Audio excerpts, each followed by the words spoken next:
네, 드디어 제자훈련 101 과정 마지막 과정인 8강입니다. 지금까지 너무 수고하셨고요. 이제 마지막 한 강의만 더 힘내서 함께 하시길 바랍니다.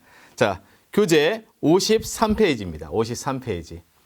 네, 시작하기에 앞서 우리가 7강에서 다뤘던 내용 한 줄 요약하면 뭐가 될 수 있을까요? 교회의 직분은 계급이 아니라 무엇이다? 역할이다. 역할.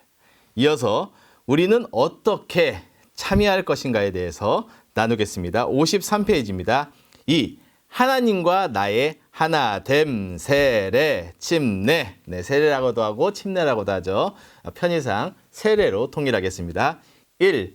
왜 세례를 받아야 합니까? 방가로 1번. 예수 그리스도께서 보여주신 모범을 따르기 위함입니다. 바로 밑에 있는 마가복음 1장 9절을 함께 읽겠습니다.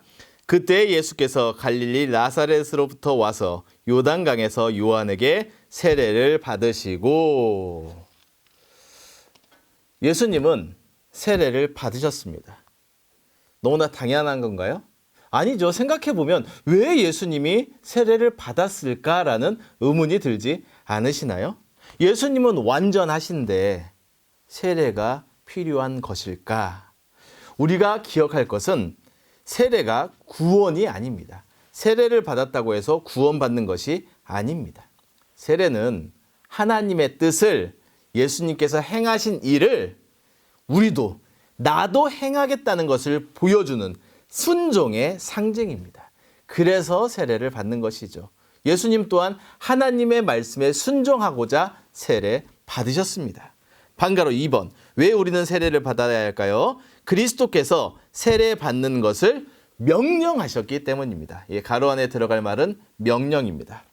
예수님께서는 모든 그리스도인에게 세례를 주라고 명령하십니다. 바로 밑에 있는 마태복음 28장 19절이죠.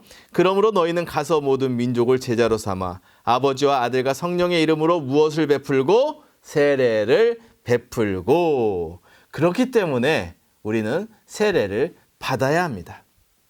그런데 많은 사람이 이렇게 생각합니다. 세례 받으실래요? 하면 전 좀 예수님에 대해서 더 알고 나서 받겠습니다. 저의 신앙이 좀 더 성숙한 뒤에, 좀 더 교회를 다닌 뒤에 세례 받겠습니다. 라고 하는데 맞는 것일까요? 아니요. 세례는 그리스도를 따르기로 결정한 순간 곧바로 행해야 할 일입니다. 오늘 좀 전에 읽었던 마태복음 28장 19절 20절 그 명령의 순서를 보십시오. 그러므로 너희는 가서 모든 민족을 제자로 삼아 아버지와 아들과 성령의 이름으로 무엇을 베풀고? 세례를 먼저 베풀고 그 다음 내가 너희에게 분부한 모든 것을 가르쳐 지키게 하라.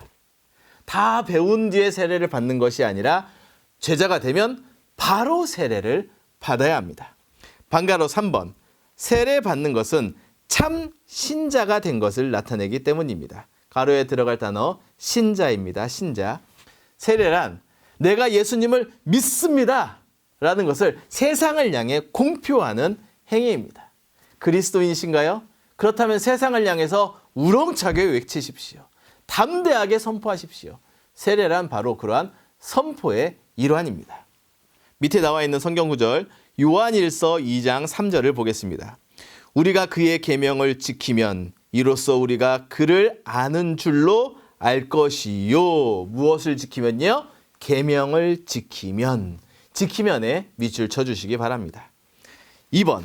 세례의 의미는 무엇입니까? 세례는 두 가지 의미를 갖고 있는데요. 첫 번째, 반가로 1번. 세례는 그리스도의 죽음과 부활을 비유로 나타냅니다. 무엇과 무엇이요? 죽음과 부활을 비유로 나타냅니다. 다음 페이지를 좀 보시면 54페이지 맨 위에 로마서 6장 4절이 있는데요. 함께 읽겠습니다. 그러므로 우리가 그의 죽으심과 합하여 세례를 받음으로 그와 함께 장사되었나니. 이 부분 밑줄 치겠습니다.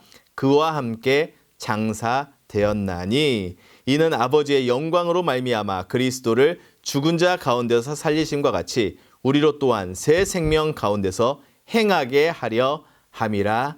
아멘. 예수님의 죽으심과 장세되심, 이것을 비유적으로 나타낸 것이 바로 세례입니다. 예수님을 믿는 사람은 이미 죽었다가 부활한 사람입니다. 물속에 들어감은 죽음이요. 거기서 나옴은 다시 살아난 것을 의미합니다. 반가로 2번, 세례는 그리스도인이 받는 새 생명을 비유로 나타냅니다. 새 생명입니다. 새 생명. 자, 세 개의 성경 구절이 있는데 제가 읽으면서 밑줄 치겠습니다. 그런즉 누구든지 그리스도 안에 있으면 새로운 피조물이라. 새로운 피조물에 밑줄 쳐주시기 바랍니다. 새로운 피조물이라. 이전 것은 지나갔으니 보라 새 것이 되었도다. 다음 구절입니다. 누구든지 그리스도와 합하기 위하여 세례를 받는 자는 그리스도로 옷 입었느니라. 그리스도로 옷 입었느니라에 밑줄 쳐주시기 바랍니다. 다음 구절. 그러므로 우리가 그의 죽으심과 합하여 세례를 받음으로 그와 함께 장사되었나니 이는 아버지의 영광으로 말미암아 그리스도를 죽은 자 가운데서 살리신과 같이 우리로 또한 새 생명에 밑줄 쳐주시기 바랍니다. 새 생명 가운데서 행하게 하려 함이라. 새로운 피조물 그리스도로 옷 입었느니라. 새 생명. 세례는 옛 삶이 죽었음을 나타낼 뿐만 아니라 새로운 피조물이 되어 그리스도로 옷 입고 새로운 생명으로 산다는 것을 공개적으로 세상에 알리는 의식입니다. 동그라미 1번. 세례가 당신을 믿는 자로 만드는 것이 아닙니다. 세례는 당신이 이미 예수님을 믿는 자라는 사실을 보여주는 것입니다.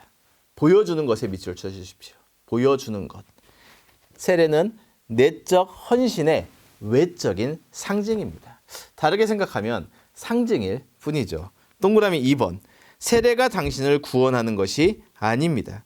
그리스도를 믿는 당신의 믿음만이 당신을 구원할 수 있습니다. 기억하십시오. 세례가 구원의 표는 아니에요. 아니에요. 동그라미 3번. 세례는 마치 결혼 반지와 같습니다. 결혼 반지는 당신이 마음으로 이미 헌신의 결단을 내린 사실을 외적으로 보여주는 것이기 때문입니다. 자, 결혼 반지가 나를 결혼한 상태로 만드는 것은 아니죠. 결혼이라는 서약의 상징일 뿐입니다. 아까 세례는 상징일 뿐이라고 했잖아요. 그럼 안 해도 될까요? 이렇게 생각한다면요. 결혼 반지를 생각해 보십시오. 결혼 반지 없는 결혼 생활, 결혼 반지 없는 결혼, 어떻게 생각하나요? 사람마다 차이가 있겠지만 안고 없는 찐빵이 아닐까요? 반가로 3번. 세례는 내가 그리스도의 몸인 교회의 지체로 연합된 사실을 보여줍니다. 고린도전서 12장 13절 함께 읽겠습니다.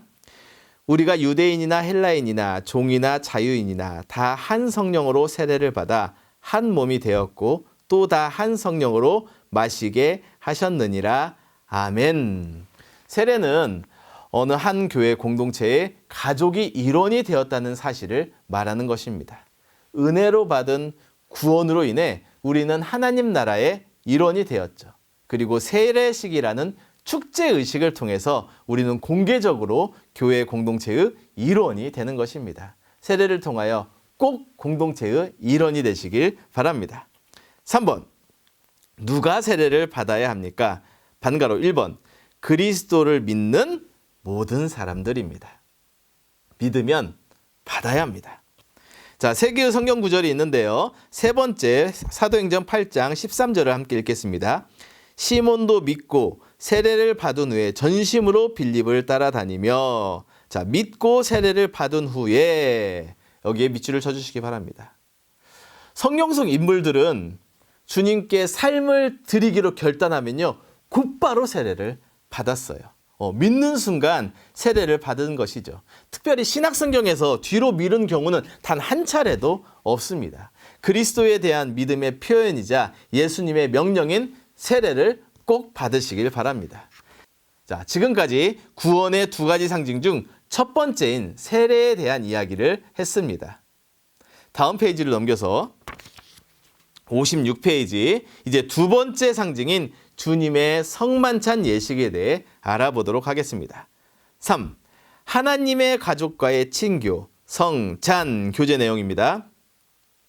예수님은 제자들에게 자신의 생일을 기억하라고 말씀하신 적이 없습니다. 그러나 예수님은 제자들에게 자신의 죽음과 부활을 기억하라고 가르치셨습니다. 예수님은 자신의 죽음을 기억해 하기 위해 두 가지 시각적 상징을 주셨습니다. 두 가지 예식은 세례와 성찬입니다.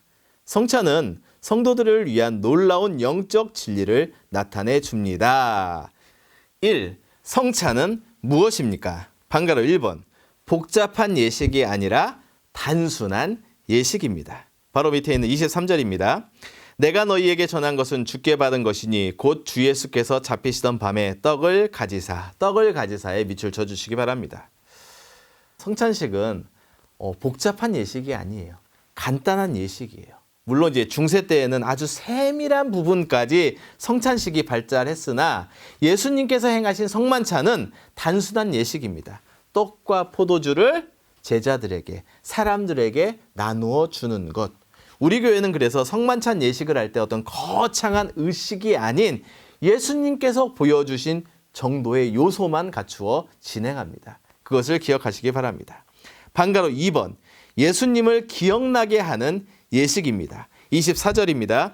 축사하시고 떼어 이르시되 이것은 너희를 위하는 내 몸이니 이것을 행하여 나를 기념하라 하시고, 나를 기념하라의 밑줄을 치십시오. 나를 기념하라, 기억하라는 뜻입니다. 기억하라. 방가로 3번, 상징입니다. 네, 빈칸에 들어갈 단어는 상징입니다. 식후에 또한 그와 같이 잔을 가지시고 이르시되 이 잔은 내 피로 세운 새 언약이니 이것을 행하여 마실 때마다 나를 기념하라 하셨으니, 이 말씀을 보면 이 잔은 내 피로 세운 새 언약이라고 주님을 말씀하십니다. 그런데 이 잔은 내 피라는 말씀을 문자적으로 받아들이면 안 됩니다. 예수님이 이 말씀을 하실 때는 아직 십자가를 지시기 전이에요. 아직 피를 흘리신 것이 아니에요. 만약 제가 아내 사진을 보여주면서 성도님, 이 사람이 바로 제 아내입니다 라고 말한다면 사진이 제 아내인가요? 아니죠. 사진은 그냥 모형일 뿐이에요. 그 사진 안에 나타난 형태의 사람이 제 아내라는 뜻이죠. 마찬가지입니다. 이 잔은 내 피로 보여준 것일 뿐입니다. 방가로 4번, 믿음의 표현입니다. 너희가 이 떡을 먹으며 이 잔을 마실 때마다 주의 죽으심을 그가 오실 때까지 전하는 것이니라. 주의 죽으심과 전하는 것에 밑줄을 쳐주십시오. 주의 죽으심, 전하는 것. 죽으심은 과거 이야기죠. 전하는 것은 무엇인가요? 우리가 앞으로 행할 미래의 일입니다.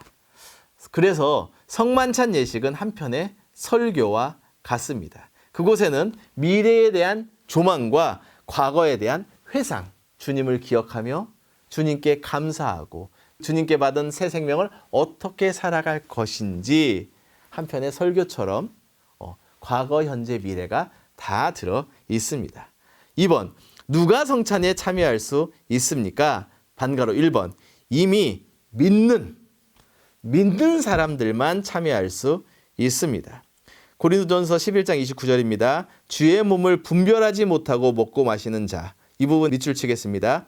분별하지 못하고 먹고 마시는 자는 자기의 죄를 먹고 마시는 것이니라. 사람들은 무언가를 잊기 위해 술을 마시죠. 하지만 그리스도인들은 기억하기 위해서 성만찬에 참여의 잔을 마십니다. 3번, 성찬에 참여하려면 어떻게 준비해야 합니까? 그러므로 누구든지 주의 떡이나 잔을 합당하지 않게 먹고 마시는 자는 주의 몸과 피에 대하여 죄를 짓는 것이니라. 사람이 자기를 살피고 그 후에야, 이 부분 밑줄 치겠습니다. 사람이 자기를 살피고 그 후에야. 자, 이 떡을 먹고 이 잔을 마실지니. 그렇습니다. 사람이 자기를 살핀 후에 성만찬에 참여해야 합니다. 근데 자기를 살핀다는 것이 너무 어렵게 느껴지시죠? 너무 어렵게 생각하지 마십시오. 우리가 성만찬 하기 전에 잠깐의 시간이 주어집니다. 그때 기도하십시오. 하나님, 제 삶 속에서 고백해야 할 것이 있다면 알려주십시오. 주님께서 알려주신 그것을 고백하고 싶습니다.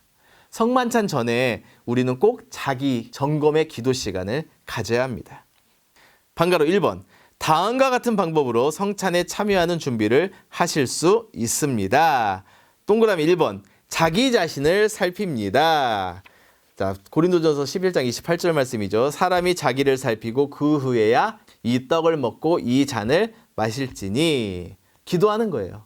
기도하는 거예요. 성만찬 전에. 하나님, 제 생활 속에 변화되어야 할 것이 있다면 알려주십시오. 물론 이건 예를 든 거고요. 성도님은 성도님의 언어로 주님께 간구하시길 바랍니다. 동그라미 2번, 자기 죄를 고백합니다. 요한일서 1장 9절.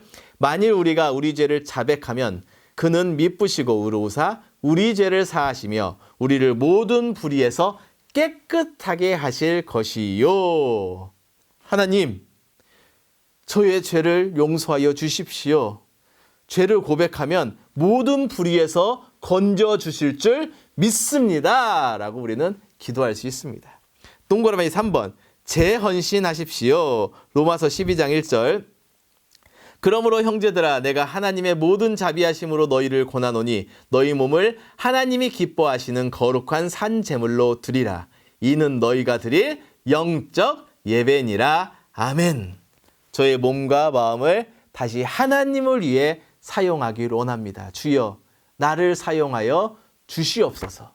네, 이렇게 기도할 수 있습니다. 마지막으로 4번, 관계를 회복합니다. 마태복음 5장 23절 24절. 그러므로 예물을 제단에 드리려다가 거기서 내 형제에게 원망 들을 만한 일이 있는 것이 생각나거든 예물을 제단 앞에 두고 먼저 가서 형제와 화목하고 그 후에 와서 예물을 드리라. 아멘. 다들 아시잖아요. 내가 지금 감정이 안 좋은 사람, 관계가 안 좋은 사람 기억하시잖아요. 하나님, 누구와 관계를 회복하고 싶습니다. 기회를 주십시오. 지금 우리가 했던 기도들, 내용들을 언제 한다고요? 성만찬 하기 전에 자기 점검을 가져야 합니다. 4번, 얼마나 자주 성찬을 가집니까? 교재 내용입니다. 예수님은 성도들이 언제 그리고 얼마나 자주 성찬을 가져야 할 것인지에 대해 말씀하신 적이 성경을 아무리 찾아도 없어요.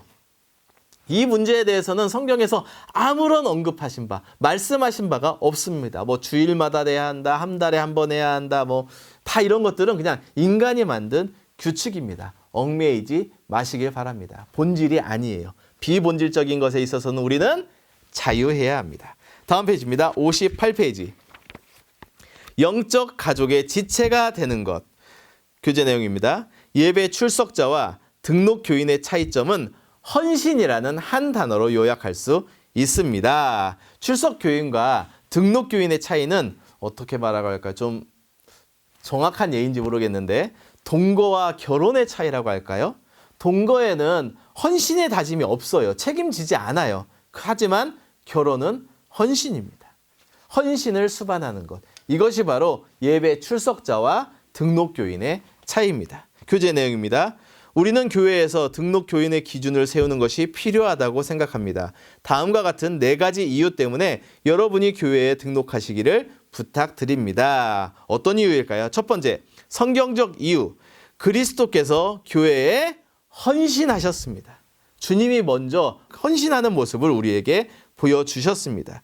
그리스도께서 교회를 사랑하시고 교회를 위하여 자신을 바치신 것처럼 성경은 예수님께서 교회를 위해 죽으셨다고 말하고 있습니다. 우리도 그리스도를 닮으면 닮을수록 교회를 위해 우리도 생명 드릴 수 있기를 소망합니다. 물론 교회는 완전하지 않아요. 그러나 그 완전하지 못한 교회를 위해서 주님이 먼저 생명을 주셨습니다. 그러한 주님의 보여주심을 따라가시길 소망합니다. 2번, 문화적 이유. 우리 사회에 대한 해독제입니다. 교재 내용입니다. 우리는 결혼이든 직장이든 국가든 간에 그 어떤 것에도 헌신하지 않으려는 시대에 살고 있습니다.